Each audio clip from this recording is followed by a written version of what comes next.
Fala galera do Fábrica D, tudo bem com vocês? Professor Felipe Diniz aqui para a gente trabalhar um assunto muito recorrente no universo dos vestibulares, que é o tema da oxirredução. Nesse primeiro quadro a gente vai trabalhar, eu trouxe um exemplo aqui para mostrar para vocês o que é a oxirredução de fato, trabalharmos o conceito de oxidação e redução e os seus determinados e respectivos agentes. Galera, oxirredução, ou também chamado de redox, são processos que a gente vai observar, que envolvem ganho e perda de elétron. Só que na oxirredução, o elétron que é perdido, ou seja, cedido, ele vai ser resgatado por outro elemento. E isso vem, a oxirredução, de processos que vocês estudam na química, lá nas propriedades periódicas. A questão da energia de ionização, a questão da eletronegatividade, ou seja, as propriedades que estudam o comportamento daqueles elementos na tabela periódica. Porque mediante esse comportamento, você vai ter uma noção de qual o comportamento, redundantemente falando, que esse elemento ele vai ter, seja de oxidar ou seja de reduzir, tudo bem? E aí eu trouxe para vocês, antes da gente entrar no conceito de oxidação e redução, a ideia do metabolismo energético. Então, fazendo um tema transversal, interdisciplinar com a biologia, onde vocês estudam NAD, FAD e NADP nos processos de respiração e fotossíntese, respectivamente. NAD e FAD na respiração celular, na parte lá dos processos de produção do ATP, e o NADP na formação da molécula orgânica na fotossíntese. E aí a gente geralmente trabalha como? NAD+, FAD+, NADP+, nas suas formas oxidadas e, consequentemente, eles na forma reduzida. Lembra bem dessa parte do conteúdo, onde o NAD, o FAD e o NADP, eles recebem elétrons e, consequentemente, também prótons, para fazer a transferência, eles são aceptores intermediários, e eles deixam, no caso, esses elétrons e prótons, em processos metabólicos, nesse caso, o NAD e o FAD na crista mitocondrial, o NADP+, na região do estroma, certo? E aí, o que está acontecendo aqui? Esses caras inicialmente na sua forma oxidada, depois na reduzida, depois na oxidada, depois na reduzida. Ou seja, a gente trabalha o tempo todo em processo metabólico com oxirredução e às vezes nem percebe que esse tema está sendo cobrado, tudo bem? E aí, o que é de fato a oxidação e o que é de fato a redução? A oxidação, gente, é um processo caracterizado por perda de elétron. Então, aquele elemento que já tem uma suscetibilidade à perda de elétron, como, por exemplo, os metais. A gente vai ver que, para estudar a parte da oxirredução, a gente tem que levar em consideração as cargas. Ganhos e perdas de elétron resultam, na formação de íons. Lembra lá da química básica que nós temos os elementos neutros e temos as espécies iônicas, cátions e ânions. Então, quando você tem a perda de um elétron, ou de 2, ou de 3 elétrons, você forma cátion. Galera, vale salientar que essa perda, ela não é uma perda aleatória. Ela vai ser forçada por um outro elemento que quer completar a sua valência, tudo bem? Então eu trouxe um exemplo genérico aqui do A0 a mais um elétron. Você percebe que daqui para cá, esse zero está relacionado à saída desse elétron. Ele fica o quê, gente? Mais. Significa dizer que você tem a quantidade de próton maior do que a de elétron. E esse cara fica positivo, certo? Então é sempre dessa forma. Oxidação, o elétron pós-seta. Vocês vão ter aulas sobre eletroquímica, e na eletroquímica é importantíssimo que você já chegue com essa base da oxirredução, tudo bem? E na redução, gente, o processo é o inverso, é um processo de ganho, de incorporação de elétron. Esses elementos que geralmente incorporam elétrons, eles têm altas afinidades eletrônicas, diferentemente dos que sofrem oxidação, que a afinidade eletrônica ela é baixíssima. E a gente vê bem isso na tabela periódica, onde você olha para a esquerda da tabela, 1A, 2A, os metais ali, tanto a parte representativa quanto de transição, todos eles sofrem oxidação. Já a parte da direita sofre processo de redução. A gente consegue observar bem isso lá na tabela. Inclusive, isso faz uma alusão direta com as ligações químicas, né? Tanto as atômicas quanto as intermoleculares. Tudo bem? E aí, na redução, você tem uma incorporação de um elétron formando um ânion, ou seja, ganho de elétron, né? No caso da redução, você tem, ali eu coloquei como perda e formação, aqui você vai formar um ânion. Certo? E aí, galera, tem uma coisa que confunde muito o vestibulando. O que são os agentes? Agente, no caso junto, tá? É o que promove a ação. Então, quando você tem um agente redutor, é uma substância, um elemento que sofre oxidação. Por quê, gente? Se eu sofro oxidação, eu estou perdendo elétron. E se eu estou perdendo elétron, esse elétron tem que ir para algum lugar. Qual lugar que você vai ter? Um outro elemento que vai receber esse elétron. Então eu estou promovendo a redução de um outro elemento. Isso é ser um agente. Ou seja, no caso aqui do exemplo 1, você tem esse A perdendo o elétron. No exemplo 2, você tem o A recebendo o elétron. Ou seja, esse elétron não fica flutuando, andando por aí.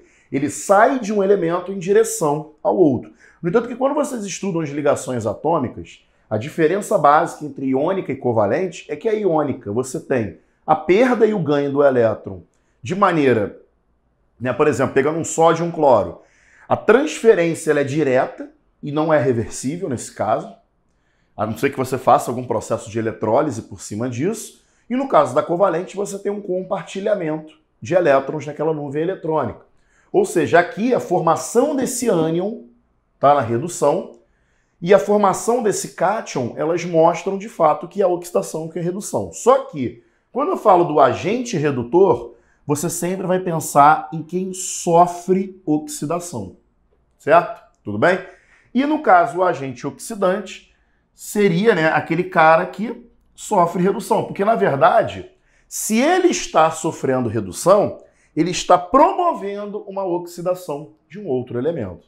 Beleza, gente? Então, por exemplo, lá no metabolismo energético, o NAD oxidado ele é o agente redutor dos intermediários do ciclo de Krebs. O NAD2H reduzido é o agente oxidante da fosforilação oxidativa, por exemplo. Então, na verdade, isso mexe com ganho, no caso aqui, tá, gente, tudo bem? De elétrons. E, posteriormente, você tem a saída ou a perda. Então, nesse primeiro bloco, a gente trabalhou conceitos importantes que vão ser fundamentais para a eletroquímica, pilha e eletrólise futuramente, e também você precisa, caso tenha dúvida nesses conceitos, volta um pouquinho na parte de ligações químicas, porque lá você vai ter a ideia da diferença de iônica, covalente, você vai se familiarizar mais com o assunto. Beleza, galera? Bom, galera, segunda parte do estudo de oxirredução, tá? A gente vai fazer uma análise sobre número de oxidação, que representa a variação de elétrons baseada em regras. E nessas regras a gente representa a carga do elemento barra substância no momento da interação.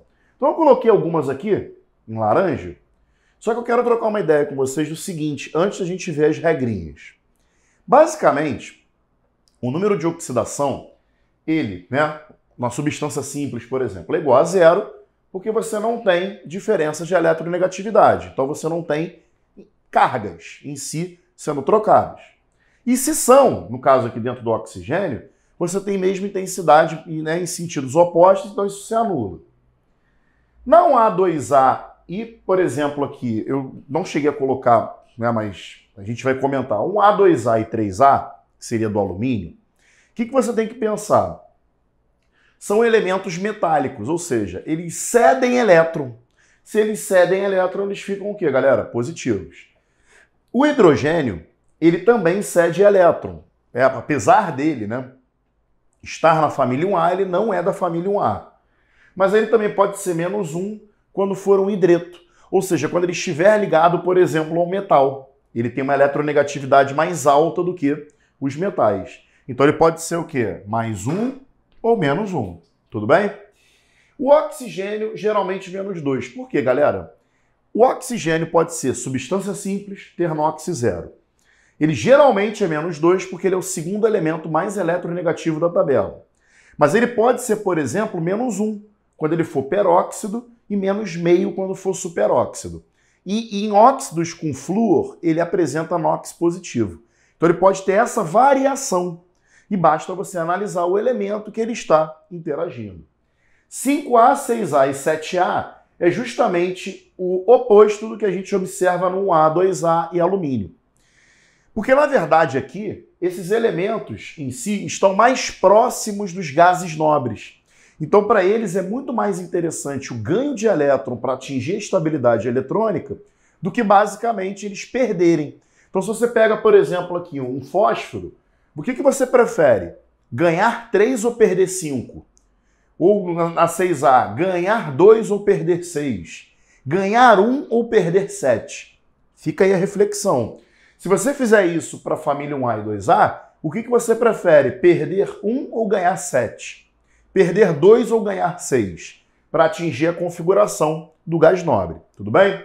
E aí, galera, o somatório do NOx sempre tem que dar igual a zero, nesse caso mais 1 menos 1. E existem os íons, né, nesse caso, conjugados, como o carbonato, por exemplo, que a carga do NOx dele é o quê? Menos 2. E aí ele vai precisar de um metal que atinja até mais 2 para você cortar. Por exemplo, aqui, Na2CO3. O CO3 é menos 2, o Na é mais 1, você corta um com o outro. E aí, aqui dentro, nesse caso, por que o CO3 é menos 2? Porque o carbono vale mais 4 e o oxigênio é menos 2. Porém, menos 2 vezes 3, menos 6. Mais 4, menos 2. Então, nem sempre os NOxes vão aparecer com carga igual a zero. Você pode ter essa carga menos 1, menos 2, menos meio. Isso pode acontecer porque representa a carga real. Tem um detalhe que é interessante aqui que eu queria mostrar para vocês, tá? Aqui nesse caso. Vou apagar esse carbonato de sódio aqui. Mostrar um negocinho para vocês. Existe o ferro, né, gente? Ferro, que tem 2 NOxes. Mais 2 mais 3. Você pode ajudar a representar e encontrar o NOx fazendo a distribuição eletrônica do ferro. Como é que é a distribuição eletrônica do ferro? Tá? Ele é um elemento 26. Você vai pegar o argônio, que é o gás nobre anterior, que vale 18, 4S2, 3D6. Tudo bem? Galera, o que vocês têm que lembrar aqui? Lá do início da química, a parte de distribuição eletrônica, onde a gente mexe com elétron de valência e elétron diferenciador. Olha que negócio doido, galera. O elemento em si, ele não perde elétron da sua camada de valência. Então o ferro, para atingir o mais 2, ele perde o 4S2. E aí ele fica com a carga mais 2. Mas esse 3D6 aqui, ele é instável. Lembra lá que o D, ele é instável com 5 ou com 10, por conta do número de orbitais. Então ele pode ainda perder mais 1 e virar 5. Ou seja, quando ele é ferro mais 2, ele perde a camada de valência. Quando ele é, no caso, mais 3, ele perdeu a camada e mais um elétron do meu subnível D, saindo de 6 para 5. Testa aí com outros caras que também têm NOx variável. Geralmente, galera, os NOxes variáveis, eles são dos elementos de transição. Né? A gente tem algumas ressalvas aqui que não se encaixam, tipo o zinco. O zinco é mais 2. Felipe, você me mostra o zinco? Lógico. O zinco, gente, ele é o elemento 30. Então ele vai ser o argônio, que é 18, 4S2, 3, no caso, né? Se ele é 30, 3D10. Eu vou perder do 10? Não, ele está estável. Eu só perco 4S2. Beleza? Então, assim, existem elementos de transição fixo e elementos de transição variado. O que eu queria alertar vocês, toda vez que esse cara for variado, dá uma olhadinha na distribuição eletrônica dele. É facinho de fazer. Ferro 26, olha para o gás nobre anterior. Pega essa quantidade que sobra, distribui e vê qual é o de valência e qual é o diferenciador. Qual é o de valência? O que apresenta maior nível. Qual é o diferenciador? Que apresenta o somatório do primário e o secundário maior, ou seja, um conteúdo mais energético. Nesse caso, ele vira mais 2, perdendo 4S2, e ele vira o mais 3, perdendo do 6 para o 5. Então o NOx, galera, ele vai representar a variação de elétrons. E esses aqui que eu coloquei para vocês são os principais. Aí você vai falar assim, pô, Felipe, mas só existe esse? Não, não existe só esse. Qual é a dica que eu te dou para você evitar decorar todos os NOxes da face da Terra? Aprenda a calcular. Saiba os fixos e trabalhe com uma equação simples para encontrar as formas variáveis. Tudo bem, galera? Valeu! Bom, galera, terceira partezinha aqui de oxirredução, a parte de balanceamento por redox. E aí eu trouxe um exemplo clássico de alumínio e zinco, o passo a passo do balanceamento para a gente ver, tá? Então aqui, o que a gente tem que ver primeiro? As espécies estão sofrendo oxidação e redução, respectivamente, e existe um passo a passo para a gente conseguir calcular essas variações. Qual é a grande ideia aqui, meu povo, que a gente tem que ter? Primeiro de tudo, verificar as variações de NOx e anotar direitinho desses caras. Segundo, calcular o delta-ox e o delta-red. Ou seja, do 0 para o 3, do 2 para o 0. Ou seja, daqui eu variei 3 e daqui eu variei 2, certo? E aí, quando eu faço esse cálculo, eu vou fazer a inversão desses deltas. No caso, né, o meu delta de oxidação é mais 3. E o meu delta de redução, no caso aqui, né, ele variou de mais 2 para 0. E aí, lógico, né, quando a gente faz essa variação de mais 2 para 0, eu também tive uma variação de 2. E aí, esse delta-ox foi do alumínio e esse delta-red do zinco. E aí, o que eu vou fazer, galera? Como o 3 é do alumínio e o 2 é o do zinco, esse 3 vai para frente do alumínio e esse 2 aqui, aliás, perdão, desculpa, esse 3 na frente do zinco e esse 2 na frente do alumínio. Porque, na verdade, a gente fala que a inversão é um método compensatório. Porque se você for parar para pensar, o alumínio perdeu 3. O zinco ganhou 2. Só que não fecha a conta 3, 2. O número em comum entre 3 e entre 2 é o quê? Seria o número 6 nesse caso. E aí, o que acontece aqui, ó? Se eu tenho alumínio de 0 para 3, eu chego aqui, pego o delta de variação 2 e boto aqui, ó, 2, 2. Porque aí 2 vezes 3 vai dar o quê? 6 elétrons. E do outro lado, esse 3, eu jogo aqui, ó, 3, 3. 3 vezes 2, 6. O que está representando aqui? Que 6 mols de elétron foram reduzidos e 6 mols de elétron foram oxidados. E aí a gente totaliza essa reação. 2 alumínio, 3 do zinco, 2 alumínio, no caso aqui, né, desse 3 do zinco. E aí, uma coisa interessante é você ver o alumínio 0 para alumínio mais 3, o zinco 2 para o zinco 0.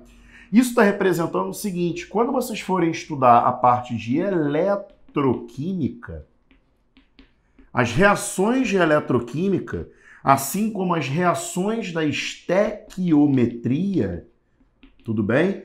Todas elas precisam estar balanceadas. Só que qual a diferença? Na eletroquímica, a gente faz o balanceamento por redox. Na estequiometria, a gente faz geralmente pela regra do macho, onde a gente trabalha metais, ametais, carbono, hidrogênio e oxigênio em média. Ou, se tudo isso aí for não necessário para a sua questão, você pode fazer pelo método da tentativa, que é você pegar basicamente, né, os elementos e ir testando numericamente até você encontrar o balanceamento final.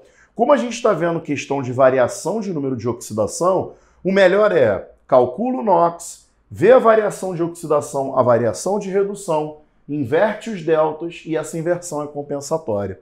E aí não tem para onde correr, a gente consegue ter sucesso. Eu quero só que vocês tenham atenção num detalhe. Aqui eu trabalhei apenas com elementos, eu não trabalhei com elementos, por exemplo, diatômicos, triatômicos. Isso faz diferença no balanceamento, por quê? Quanto maior o número de átomos, você vai ter que compensar isso no número que vem na frente. Esse númerozinho que vem na frente, gente, é o que a gente chama de número de mols, tudo bem? Então essa inversão do delta, ela vem como, né? O grande intuito é justamente você balancear a quantidade total de elétrons que foi perdido e o que foi adquirido. Beleza, galera? Bom, galera, vamos fazer um balanceamento aqui, uma reação clássica de oxirredução, onde a gente vai ter uma eventualidade nessa reação. Então, primeiro, o que eu fiz? Representei todos os números de oxidação. Vou sair da frente para você pausar a tela, tirar um print. Show? E aí, do mais 7 para o mais 2, do menos 1 para o 0. Só que tem um detalhe. Do mais 7 para o mais 2, eu tive redução e a minha variação foi 5. Só que do cloro tinha sido 1, certo? Só que eu tenho uma espécie, o quê, galera? Diatômica. Então eu tenho que multiplicar por 2. Quando eu faço a inversão, o que vai acontecer aqui? Eu vou ter, eu tô aqui, pegar um gizinho, eu vou ter que pegar esse 5 do Mn e botar na frente do cloro. E o 2, que é uma espécie diatômica, eu boto aqui, ó. Plum, acoplei. Tudo bem? Depois de ter acoplado, eu vou ter que fazer o método da tentativa. E o que vai acontecer aqui? Eu verifico que se tem 2 Mn e isso aqui é o meu recorte fixo, eu não posso alterá-lo, certo? Então, se é 2 Mn, tem um Mn aqui, eu vou colocar um 2zinho na frente. Só que esse 2 não tem 2K, então vai ter que ter um 2 aqui na frente. E a gente começa a fazer a brincadeira girar, tudo bem? Só que, galera, vamos lá. Eu tenho quantos cloros no total? 2 com 4, 6, 16 cloros. Então vai entrar um 16 aqui. Só que se eu tenho 16 hidrogênios, eu tenho automaticamente 8 águas. Então quais são os meus coeficientes? 2, 16, 2, 2, 5 e 8. Vamos recapitular. Primeiro, calculei todos os NOxes, verifiquei as variações, inverti. Só que lembrei que o 2 tem que ser multiplicado, porque se eu boto só 1 aqui não é condizente, certo? Beleza. Encontrei 2 e 5. Aí você faz o quê, gente? Faz assim, ó. Ó. Faz um recorte. Isso é fixo. O Mn sendo 2, onde tem Mn? Boto 2 na frente. Nunca embaixo, sempre na frente. Vai virar 2K, certo? E aí eu paro. 2 com 4, 6 com 10, 16 cloros. Se são 16 cloros, 16 no HCl. Só que não são 16 hidrogênios e eu tenho 8 águas, eu divido por 2. Tudo bem? Então, no balanceamento por redox, calcula os NOxes, as variações de oxidação e redução, faz a inversão, lembra de multiplicar se for diatômico, triatômico e por aí vai, faz o recorte e continua por tentativa. Beleza, galera?